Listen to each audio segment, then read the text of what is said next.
There was one thing I forgot to ask, guys, which I promised to ask in the beginning of that gap.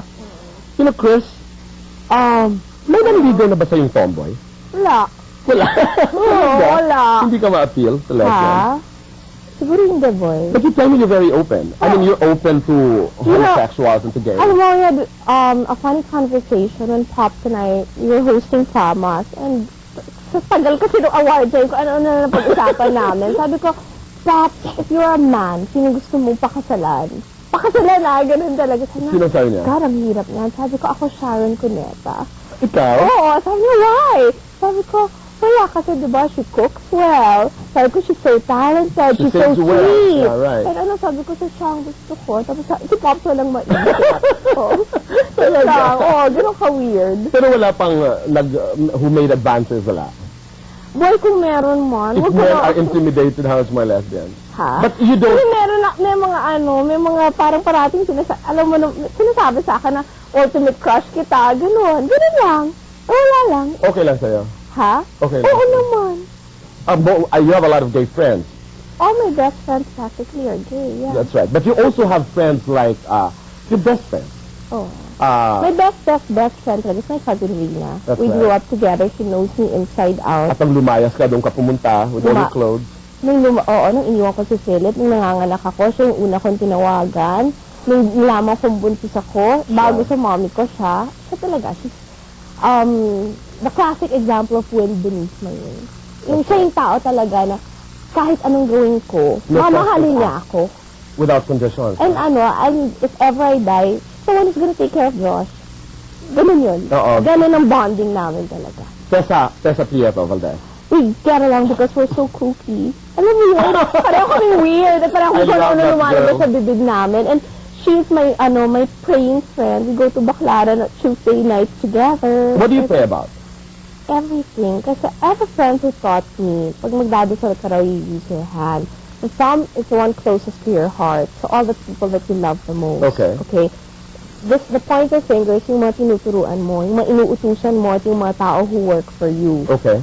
Ito yung nasa itaas, ito yung mga boss mo, ito yung mga leaders ng mga countries, ito yung mga taong above you, the pope, the priest, the bishop. This one is for the weak. Those who are suffering, those who are sick, those who... Ito rin pinaka-weak na finger. The last, yes, that's right. Smallest one, the one farthest away from you is yourself. Pray for yourself last. Where is your child? The people you love the most. So. That's right, because I was just reading a book, Chris, in politics, and you know that the underlining philosophy of one great politician is that question of the Wasai warriors of South Africa who are revered for their tapang. They always ask, how are the children?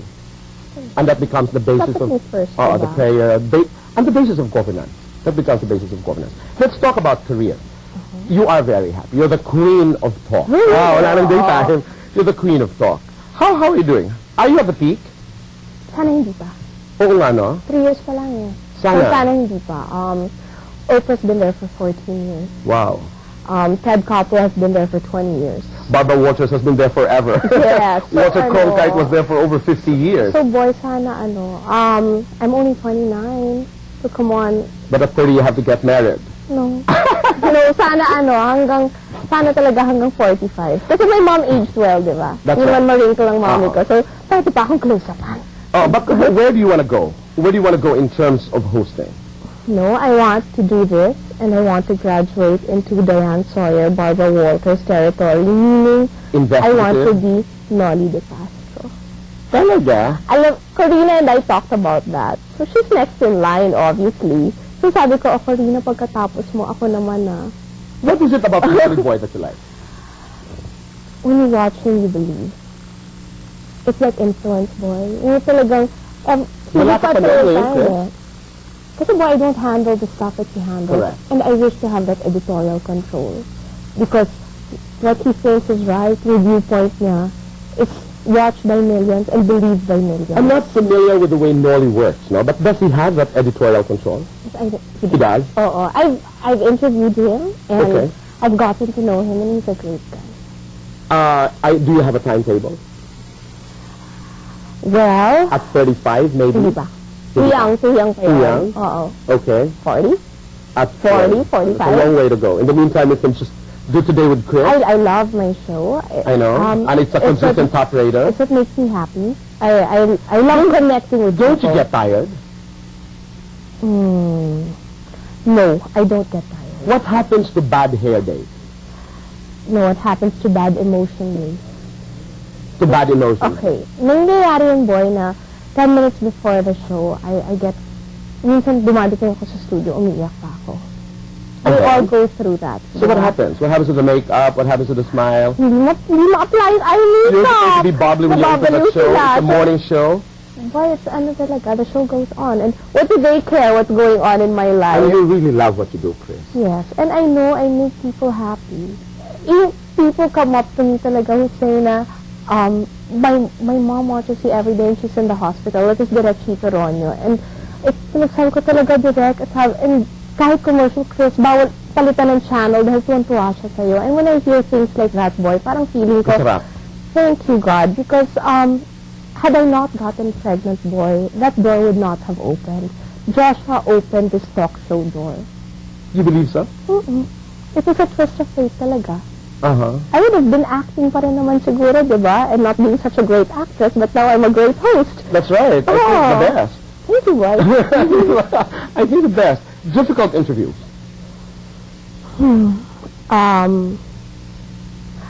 Or is there such a difficult interview? Boy, alam mo sa kadaldala natin dalawa, di ba? We cover up for those na ano. I really just don't like people who are bastos. Like? I won't name names, pero yung sense of humor na green, because gusto ko sabihin, hello, it's 11 in the morning, That's right. control yourself, ganon. And then, or, pag ano talaga, you mentioned Pepper Smith, and he freaked me out. Yeah, I saw Takot ako that sa kanya. Yun lang, yung I mga saw that. ganon. But most of the people I've encountered are really the most pleasant. And talagang, it makes a difference pag yung guest mo, ganado rin makichika. Sarap. Yes. You know, Barbara Walters now, Chris, complains about the fact that she could not do very good stories now because the younger stars don't have so much stories to tell. So she still loves doing the Charlton Hestons and the Barbara Streisands, you know. Do you have the kind of a feeling that when you do interviews with younger stars, medyo... Hindi, boy, kasi I'm still very young at heart. You But can you relate and to that. I are having that problem with the buzz. Mhm. Have you noticed? Because I know. when Showbiz Lingo started, that was at the peak of Robin Padilla. Sharon was still single, may Gretchen Barreto, Rufa Gutierrez, sila Aiko, nandun ako. Yung talagang every week may nangyayari sa buhay At may nila. kwento. At colorful ang mga love life. Eh, ngayon, parang hindi na kasing colorful. That's right. Barbara Walters, I keep on referring to Barbara Walters because I basically do a lot of her books. Her idea of hell is when she does an interview and then one of the staff members comes to her and says, "You forgot this," and she says, "Oh my God." To her, that's hell. What is hell to you as a talk show host? Number one, I don't forget. I know. You You know, have such a yun memory. ang minala ko talaga sa daddy ko. Talaga almost photographic memory. Ako pa yung nagpapaalala sa kanila